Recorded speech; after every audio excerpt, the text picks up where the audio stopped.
చాటి కడుపును చీల్చుకుంటూ మళ్ళీ పుడతావురా, మళ్ళీ పుడతావురా భైరవా. ఈ డైలాగ్ సరిగ్గా సరిపోతుంది కింగ్ విరాట్ కోహ్లీకి. Run machine, chasing master king Kohli, ఇలా ఏ పేరైనా సరే కోహ్లీకి సరిగ్గా సరిపోతుంది. ఎంత గొప్ప ప్లేయర్ అయినా టీం కష్టాలు ఉన్నప్పుడు అద్భుతంగా ఆడి గెలిపిస్తేనే లెజెండ్ అనిపించుకుంటాడు. సరిగ్గా అదే స్టైల్లో T20 వరల్డ్ కప్ 2024 ఫైనల్లో టీమిండియా పీకర్లతో కష్టాలు ఉన్నప్పుడు సూపర్ బ్యాటింగ్ తో ఫైటింగ్ టోటల్ అందించి టీం ని గెలిపించాడు కోహ్లీ, ఛాంపియన్ గా నిలబెట్టాడు. అదే హైలో T20 ఫార్మాట్ కి కూడా రిటైర్మెంట్ ప్రకటించి ఫ్యాన్స్ కి షాక్ ఇచ్చాడు. అయితే 15 ఏళ్ల T20 కెరీర్ లో విరాట్ కోహ్లీ ఎవరికి సాధ్యం కానీ ఎవరు అందుకోలేని ఎన్నో రికార్డులు సాధించాడు. ఎన్నో మ్యాచ్లను ఒంటి చేత్తో గెలిపించాడు.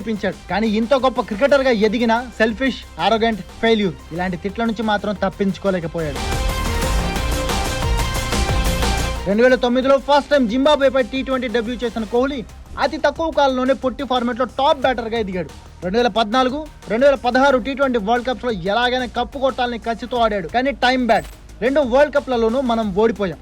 2014 T20 వరల్డ్ కప్ ఫైనల్లో శ్రీలంకపై కోహ్లీ ఒక్కడే 77 రన్స్ చేసి ఒంటరి పోరాటం చేసినా మిగిలిన టీం మొత్తం ఫెయిల్ కావడంతో ఓడిపోయాం. కానీ ఆ టోర్నీలో పరుగుల వరద పారించిన విరాట్ కోహ్లీ 6 మ్యాచ్లో 106 యావరేజ్ తో 319 రన్స్ చేసి ఓ T20 వరల్డ్ కప్ లో అత్యధిక రన్స్ చేసిన ఆటగాడిగా రికార్డులకు ఎక్కాడు. దాదాపు 10 ఏళ్లు దాటిపోయిన ఇప్పటికీ ఆ రికార్డు ఎవరు టచ్ చేయలేకపోతున్నారు. ఆ తర్వాత 2016లో కూడా ఇరగదీసిన కోహ్లీ టీం ని సెమీఫైనల్ వరకు చేర్చాడు. విండీస్ తో జరిగిన సెమీస్ లో రోహిత్ శర్మ, రహానే వంటి బ్యాటర్లు కూడా ఇబ్బంది పడ్డ పిచ్ పై కోహ్లీ ఒక్కడే బౌండరీల మోత మోగించి ఏకంగా 190 స్ట్రైక్ రేట్ తో 89 రన్స్ చేశాడు. కానీ మన బౌలర్లు తేలిపోవడం, విండీస్ ప్లేయర్లు రెచ్చిపోవడంతో ఆ మ్యాచ్ కూడా మనం ఓడిపోయాం. విచిత్రం ఏంటో తెలుసా, ఈ 2 వరల్డ్ కప్స్ లో మనం ఓడిపోయినా కూడా విరాట్ కోహ్లీని ప్లేయర్ ఆఫ్ ది సిరీస్ అవార్డులు గెలుచుకున్నాడు. అంటే మన కోహ్లీ ఏ రేంజ్ లో ఆడాడో ఆలోచించండి. వరల్డ్ క్రికెట్ లో ఇప్పటి వరకు కోహ్లీ తప్ప ఇంకెవ్వరు కూడా ఇలా 2 వరల్డ్ కప్స్ లో ప్లేయర్ ఆఫ్ ది సిరీస్ అవార్డులు అందుకోనే లేదు. కానీ ప్రతి ఒక్కరికి కెరీర్ లో ఎప్పుడో ఒకప్పుడు లో పాయింట్ వస్తుంది. సరిగ్గా 2019లో కోహ్లీ అలాంటి సిచ్యువేషన్ లోకి వెళ్ళిపోయాడు.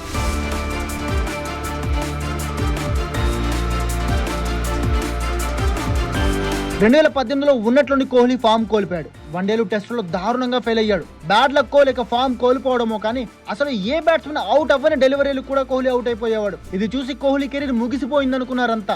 అయితే అంత చెత్త ఫామ్ లో ఉండి కూడా T20లో మాత్రం కోహ్లీ అద్భుతంగానే ఆడాడు. కరోనా వల్ల ఏడాది లేటుగా UAEలో జరిగిన T20 వరల్డ్ కప్ లో పాకిస్తాన్ పై కోహ్లీ ఒక్కడే పోరాడాడు. కానీ ఆ మ్యాచ్ లో టీమిండియా పరమ దారుణంగా 10 వికెట్ల తేడాతో ఓడిపోయింది. వరల్డ్ కప్ టోర్నీలో పాకిస్తాన్ చేతిలో మనకి మొట్టమొదటి ఓటమి కూడా. ఆ తర్వాత 2022లో ఆస్ట్రేలియాలో జరిగిన T20 వరల్డ్ కప్ లో కూడా కోహ్లీ ఎరగదీశాడు. 6 మ్యాచ్ లో 296 రన్స్ తో అదరగొట్టాడు. ముఖ్యంగా పాకిస్తాన్ తో జరిగిన మ్యాచ్ లో దాదాపు ఓటమి కన్ఫర్మ్ అనుకున్న టైంలో టీమిండియాను కోహ్లీ ఎలా గెలిపించాడో మర్చిపోగలమా? 31 రన్స్ కి 4 వికెట్లు పోగొట్టుకుని వరుసగా 2వ ఇయర్ కూడా పాకిస్తాన్ చేతిలో ఓడిపోతాం అనుకుంటున్న టైంలో 82 రన్స్ చేసిన కోహ్లీ సింగిల్ హ్యాండ్ తో టీమిండియాను గెలిపించాడు. కానీ ఆ ఇయర్ కూడా మనం ట్రోఫీ అందుకోలేకపోయాం. ఇక గతేడాది టీమిండియా వన్డే వరల్డ్ కప్ ఫైనల్లో ఓడిపోవడంతో అంతులేని బాధలు ఉన్న భారత క్రికెట్ ఫ్యాన్స్ అంతా కనీసం ఈ ఏడాది T20 వరల్డ్ కప్ పైన మన వాళ్ళు గెలవాలని దేవుళ్ళందరికీ మొక్కుకున్నారు. ఐపీఎల్ లో అదే టైంలో కోహ్లీ పరుగుల వరద పారిస్తుండడంతో T20 వరల్డ్ కప్ లో కూడా మనోడు ఇలాగే పరుగుల సునామీ సృష్టిస్తాడనుకున్నారు. కట్ చేసే కథ రివర్స్ అయింది. ఓపెనర్ గా వచ్చిన కోహ్లీ వరుసగా ఫెయిల్ అవ్వడం మొదలు పెట్టాడు. దీంతో కోహ్లీని ఓపెనర్ గా పంపడం వేస్ట్ అని, తన ప్లేస్ లో యశస్వి జైస్వాల్ పంపితే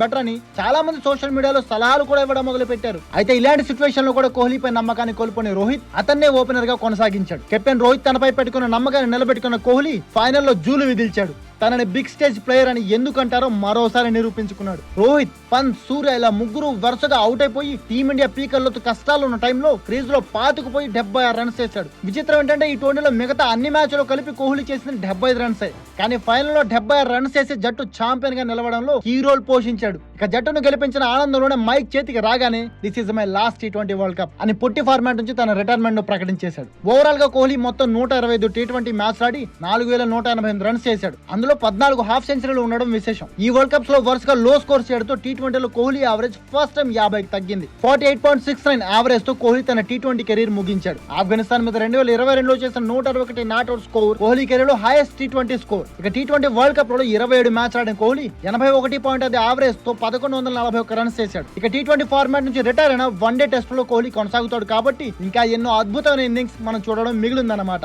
కుదిరితే 2027 వన్డే వరల్డ్ కప్ లో కూడా కోహ్లీ ఆడాలని, ఆ కప్ కూడా టీంనే గెలవాలని క్రికెట్ మంకి మనస్ఫూర్తిగా కోరుకుంటుంది. అయితే ఒక్కటి మాత్రం నిజం, ప్రతి ప్లేయర్ వాళ్ళ కెరీర్ ని హైలో ముగించాలనుకుంటారు. కానీ చాలా మందికి అది సాధ్యం కాదు. టీమిండియాకి T20 వన్డే వరల్డ్ కప్ లో అందించిన ధోని కెరీర్ కూడా చాలా సైలెంట్ గానే ముగిసింది. కానీ కోహ్లీ T20 కెరీర్ మాత్రం సూపర్ హైలో ఎండ్ అయింది. కెరీర్ లో first T20 world cup lift చేసిన రోజే కోహ్లీ తన T20 కెరీర్ కు గుడ్ బై చెప్పాడు. అందుకే కోహ్లీని కింగ్ అంటారేమో. మరి మీరేమంటారు? కోహ్లీ T20 రిటైర్మెంట్ పై మీ ఒపీనియన్ ఏంటి? కామెంట్ చేసి చెప్పండి.